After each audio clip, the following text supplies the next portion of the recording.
ऐसा मैच जो कि पूरी तरह से रूबेन अमोरिम को डेडिकेट किया जाएगा, ये है दिस मैच।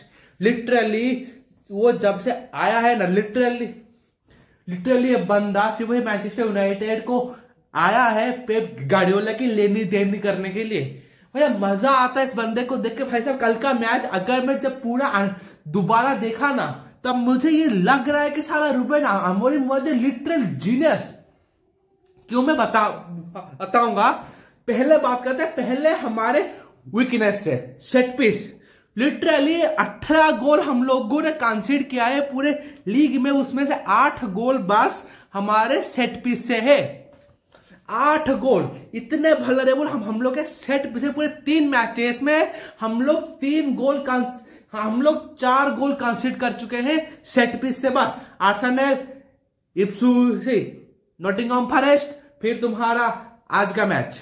भाई साहब 3 मैचेस में से 4 गोल कंसीडर कर चुके। तो वो हॉजलैंड और डियागो डालो के कंफ्यूजन के वजह से बीच में ग्राविडोल कूद के गोल मार गया। करना है तुम्हारा free flowing set piece defending क्यों नहीं है? मींस तुम्हारा मार्कर मूव क्यों नहीं कर रहा कि तुम्हारे जब पीछे से प्लेयर्स आके तुम्हारा गोल मारने के लिए भागते या फिर कूदते, तब जाके तुम लोग मार्कर चूज क्यों करते हो? तुम लोग पहले से मार्कर डिसाइड क्यों नहीं कर सकते? हमारे प्लेयर्स वहीं को स्टिफ होते हैं। ये पता नहीं चल पा रहा रूबेन अमोरिम इस पे काम क्यों नहीं कर रहा अभी तक। अब बात करते हैं रूबेन अमोरिम को मैं क्यों इतना ज्यादा इंपोर्टेंस दे रहा हूं आज के मैच में। भाई साहब जब 1-0 गेम था, हाफ टाइम हुआ, उसके बाद के 20 मिनट तक को लिटरली उन्होंने कुछ नहीं किया। मैन सिटी ने कुछ नहीं करने दिया मैनचेस्टर यूनाइटेड को, जबकि हमारे पास 50% का पोजीशन था। हमारे पास XG1 का था फर्स्ट हाफ पे, पर सेकंड हाफ पे आते आते हमारे पास 80 मिनट तक कुछ भी ज्यादा मेजर चांसेस नहीं थे। जब 1-0 हुआ तब 77 और 80 मिनट के बीच में मैन सिटी ने अपने अटैकिंग फ्रंट से प्लेयर बाहर निकालने शुरू किए ताकि गेम इक्वल हो। लिटरली पेप गार्डियोला को ये कॉन्फिडेंस था कि वो लोग 1-0 का स्कोर को डिफेंड कर देंगे। तभी उन्होंने डिफेंडर घुसाने शुरू किए। तब क्या रूबेन अमोरिम ने सब्स्टिट्यूट 77 मिनट तक रूबेन अमोरिम ने घंटा कोई एक भी सब्स्टिट्यूट नहीं किया था। जैसे ही 80 मिनट पे मैन सिटी का सारे के सारे प्लेयर बाहर निकल गए, जैसे कि डोकू और तुम्हारा केडीबी, ये सब जैसे ही प्लेयर बाहर निकले तो उसने माजुरी को बाहर निकाल के एंटोनी को डाला। उसने अपना अटैकिंग फ्रंट को ओवरलोड किया ताकि बंदों को एक चैनल मिले। जब तक उस विंग में डोकू था ना, मां कसम लेनी देनी कर रखी थी उसने। जैसे ही जेरेमी डोकू बाहर निकलता है ना, वैसे एक सुकून सा आता है। लिटरली जो बोलते हैं ना सुकून वाला, वही होता है हमारा मजेदार गेम प्ले।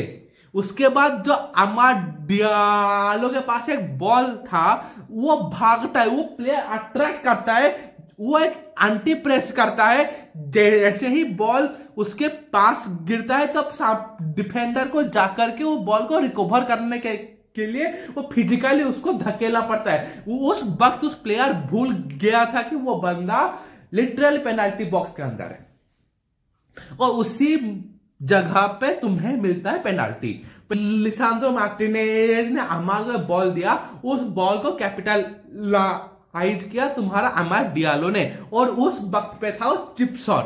भाई साहब अमाड डियालो लेजेंडरी प्लेयर। अब बात करते हैं डिफेंस की। लिसांद्रो मार्टिनेज, माजुरुई और तुम्हारा मैगुआयर। भाई साहब मैगुआयर भाई साहब कल के गेम में उसने हालैंड को पॉकेट किया है। लिटरली मार्टिनेज और हालैंड और मैगुआयर हालैंड, इन दोनों के चैनल के बीच में बार बार भागने की कोशिश कर रहा था और उसी जगह पे उसको पॉकेट किया गया था। और उधर माजुरो ने डोकू को पॉकेट कर रखा था। नहीं, माजुरो और डोकू का इक्वल गेम था। कभी कभार वो अंदर घुस पाता था तो माजुरो कभी कभार बॉल को बाहर इंटरसेप्ट कर पा रहा था। वही एक दोनों का बैटल देखने में मजा आ रहा था। तो भाई साहब का गेम कंट्रोल केजी था। जब वीडियो के सामने में जो तुम लोगों ने देखा 4 मिनट करना, वो था मेरा लिटरल रिएक्शन। अब बात करते हैं तुम्हारे बारसा वाले मैच की। भाई साहब literal blunder of the blunder, literally जो बोलते हैं ना ब्लंडर। एक सेट पीस गोल हुआ, उसके बाद तुम्हारे प्लेयर्स के पास पूरा 80% पोजीशन है, सामने वाले के पास 20% पोजीशन है। तुम लोग सामने वाले टीम को पेनिट्रेट आउट नहीं कर पा रहे हो। तुम्हारे पास वो प्लेयर से गावी है, गावी के पास 144 पास उसने कल रिलीज किए, एक भी पास तुम्हारा सामने की तरफ नहीं गया है। लिटरल राफिनिया, लामिन यामाल और लेवेंडोस्की ने इतना ट्राई किया पर बॉल जाने का नाम ही नहीं ले रहा था। ये match literal part the boss वाला था। क्योंकि Leganes is a relegation battling team. वो तुम्हारे पास सामने वो अटैकिंग फ्रंट में जाके नहीं खेलेगी, और वो जो ट्रैप वाला जो मैकेनिज्म तुम्हारा काम नहीं करेगा। जैसे ही सेट पीस से गोल कंसीडर हुआ, तुम्हारे टीम ने अपनी साइड स्पाइन वहीं पे खो दी। क्यों? मैं बादशाह के अगेंस्ट में नहीं बोलना चाहता, पर इसके प्लेयर्स लिटरल वही एक सिस्टम है जहां पे वो खेलना जानते हैं। इनके पास एक सेकेंड सिस्टम के नाम में कुछ भी नहीं दिख रहा। Manchester is hell bound red again, we are hell bound back that. इतनी खुशी बहस की आंख मुझे कभी नहीं हुई, चाहे वो प्री मैच प्रेस कॉन्फ्रेंस से लेके अभी तक। अभी बस 10 मिनट हुआ है, लिटरली गेम खत्म हुए 10 मिनट हुआ है। मेरी खुशी, ये मैं नेचुरल रिएक्शन है। ये मैं मैच दूसरी बार देख के नहीं दे रहा हूं भाई साहब। ब्रूनो फर्नांडिस के इतना गंदा गेम के बाद भाई साहब जो पेनाल्टी 2 मिनट में 2 गोल, भाई साहब मजा आ गया। अगर कोई आके बोलता है कि मैच गंदा खेल, तेरी मां की आंख, कोई फर्क नहीं पड़ता मुझे। हम लोग मैच अच्छा खेल रहे हैं, चाहे प्रेस के कोऑर्डिनेशन से लेकर के आखिरी मिनट में जाकर के क्लिक करने तक चुम्मेश्वरी। पर अमोरिम भाई साहब, इस बंदे ने क्लब बदला है सिपर से पेप गार्डियोला को फिर से पहनने के लिए। भाई साहब लिटरली 2 महीने के अंदर इसने पेप को 2 बार पहन दिया है। 4-1, 2-1 माकिया तेरी चू। बड़ा मजा आता है इसमें।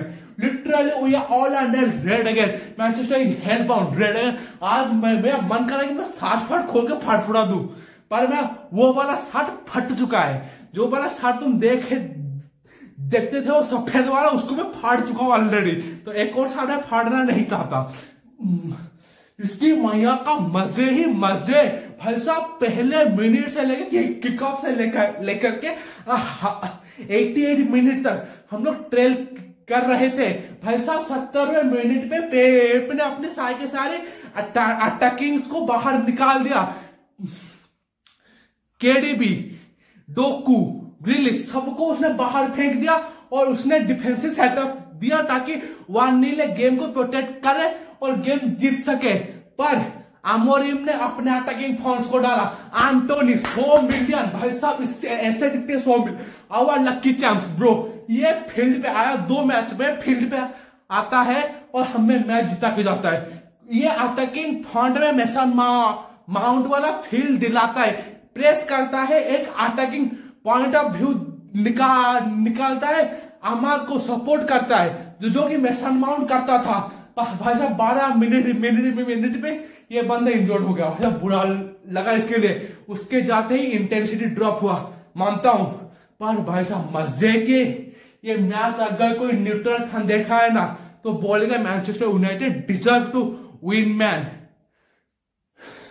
हम लोग सेट पीस से वल्नरेबल है, we are dog shit, we are piss poor. हमसे टट्टी कोई खेल नहीं सकता सेट पीस डिफेंडिंग में। मानता हूं कोई फर्क नहीं पड़ता, हम लोग ओपन प्ले से इतने अच्छे गोल मार देंगे तुम्हारी अंडर कोस्ट भी फट जाएगी। अब बोलो ना मैनचेस्टर इज रेड, बोलो मैनचेस्टर सिटी वालों, कहां पे हो तुम लोग? अब भाई साहब मैं इतना खुश हूं, इतना खुश हूं, कुछ भी बोल दो। मैं मैनचेस्टर यूनाइटेड ने लिटरली 4 साल से ओले गाना 16 साल के बाद पहली बार ये हुआ है कि हम लोग इतिहाद में जाकर के मैच जीते हैं। Ruben Amorim my boy. भाई साहब जब मैच का लाइनअप बाहर निकला ना, एक हफ्ते पहले से हम सबको पता था, पर हमें कंफर्म नहीं था कि राशफोर्ड गार्नाचो दोनों ही बाहर है।